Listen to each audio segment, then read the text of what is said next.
Chapter 18, Sloka 35. Yaya swapnam bayam shokam. Yaya swapnam bayam shokam. Yaya swapnam bayam shokam. Vishadam madameva cha. Vishadam madameva cha. Vishadam madameva cha. Yaya swapnam bayam shokam. Vishadam madameva cha.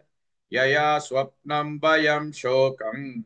Vishadam madameva cha. Yaya swapnam bayam shokam.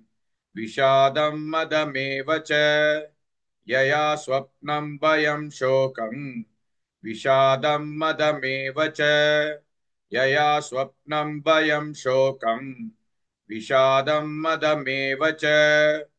न विमुञ्चति दुर्मेधाः न विमुञ्चति दुर्मेधाः न विमुञ्चति दुर्मेधाः धृतिः सा पार्थ तामसी धृतिः सा पार्थ तामसी धृतिः सा पार्थ तामसी न विमुञ्चति दुर्मेधाः धृतिः सा पार्थ तामसी न विमुञ्चति दुर्मेधाः धृतिः सा पार्थ तामसी न विमुञ्चति दुर्मेधाः धृतिः सा पार्थ तामसी न विमुञ्चति दुर्मेधाः धृतिः सा पार्थ तामसी न विमुञ्चति दुर्मेधाः धृतिः सा पार्थ तामसी यया स्वप्नं भयं शोकं विषादं मदमेव च न विमुञ्चति दुर्मेधाः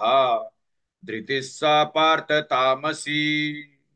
Please like and share this video because you could be instrumental in helping someone around the world recite the Srimad Bhagavad Gita, thereby helping them to have a life of unending opulence, victory and prosperity.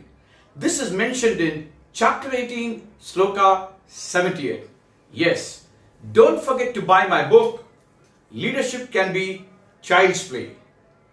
Namaste.